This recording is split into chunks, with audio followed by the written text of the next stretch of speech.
Bonjour, voici la dernière édition des West News avant la rentrée de septembre. Au sommaire, des chiffres, une arrivée, un départ et quelques explications sur l'expérimentation du système Erato.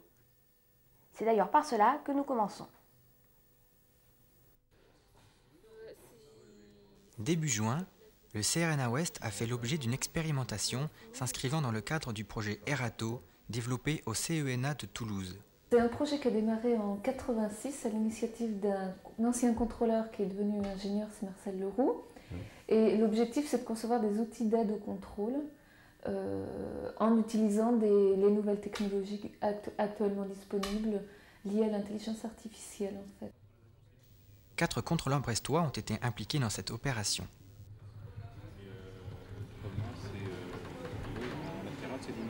Le latéral, c'est d'inaudible.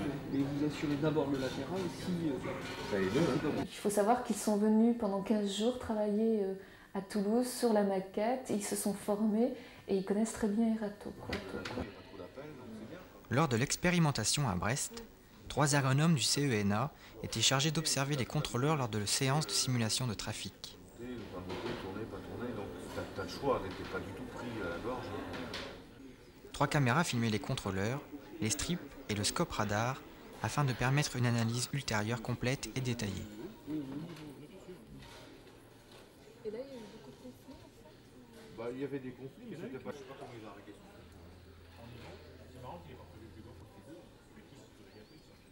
C'est simulant, je pense. Ça, c'est le tout début. Ouais. Bon, bah, pour se mettre dans le bain, donc, il y avait très peu d'avions au début, hein, ils étaient tous à l'extérieur, il n'y avait pas beaucoup d'avions. Là, il est 9h41, c'est le début de la simulation. On est le 9 juin, on a joué la DZ 339. JSMS. Voilà, JSMS. Donc là, vous avez un tableau. Peut-être que tu as un de. Oui, tu l'as reconstitué là? Oui. Je sais, Oui. mais je vois pas très bien l'écran, donc Ah, d'accord. on voit pas tous les avions. Non, parce qu'ils étaient périphériques, oui. Donc il y avait le Spielberg qui arrivait à gauche à 39. Mhm. Il y avait un Delta. Non. Il y avait un Iberia dedans, Il y juste derrière. avait un Iberia. Oui, Comment tu celui-là. Giro, tu crois que c'est celui-là? Ouais. Barmi 23, Barmi 20, ouais, c'est ça, 350, voilà. Alors là, c'est le tableau de strip de départ. Quels étaient les problèmes en cours? Grosso modo. Il y avait un truc à surveiller, là, il se passait sans problème, le montée du Delta Ouais. et le Britannia qui faisait Berriette d'hier. La démarche de conception d'Erato, ça a été de faire un premier diagnostic sur l'activité actuelle des contrôleurs. On a identifié des points qu'on a appelés des goulots d'étranglement, donc des difficultés, et on s'est dit, mais là, il faudrait réfléchir, utiliser ce qu'on peut faire maintenant avec les nouvelles technologies pour aider les contrôleurs sur ce plan-là. Donc il y a eu toute une logique sur le papier qui a été expliquée, et on en a produit des spécifications papier qui ont conduit au développement d'un banc de test, d'un outil. C'est une démarche à long terme, voire à très long terme, non? C'est une démarche à très long terme, puisque comme j'ai dit, le projet a démarré en 86, et en fait, cette démarche repose sur un enchaînement, sur des expérimentations qui peuvent rebondir à des modifications de l'outil. Donc on ne fait pas une validation finale de l'outil.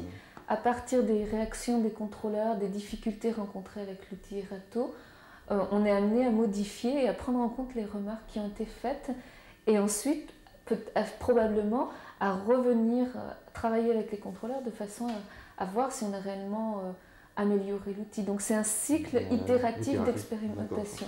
C'est lourd et coûteux, mais pour le contrôle aérien, c'est nécessaire. Le mois de juin a montré une hausse modérée du trafic par rapport à 1994. Le trafic total marque une progression de 4,81%, ce qui fait quand même une hausse de près de 9% depuis le début de l'année. Le trafic FIR progresse de 4,31% en juin, ce qui fait une hausse de plus de 12% depuis le début de l'année. Et enfin, le trafic UIR augmente de 7,16% en juin, ce qui fait une hausse cumulée de près de 10% depuis janvier.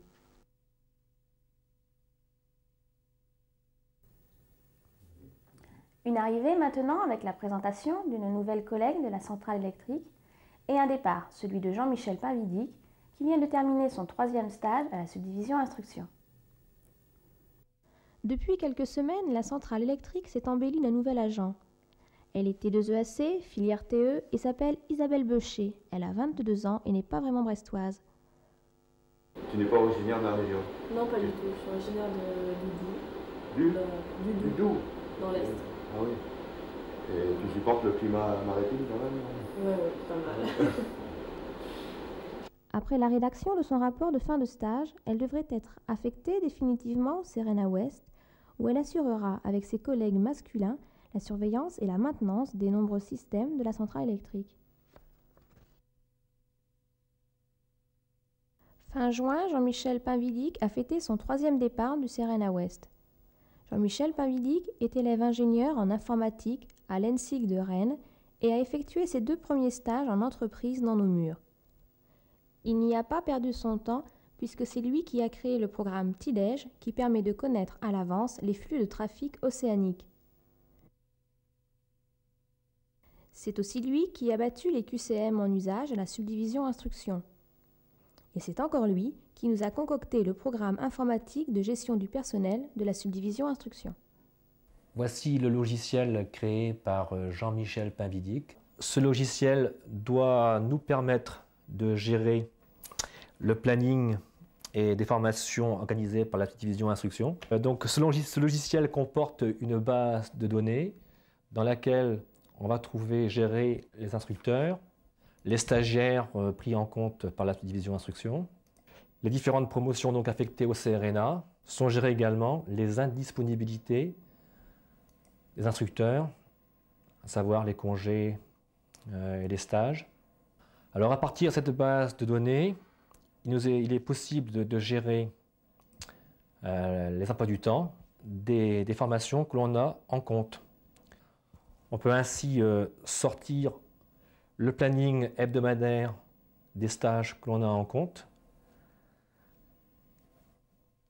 ainsi que les plannings hebdomadaires de travail des instructeurs et des pilotes.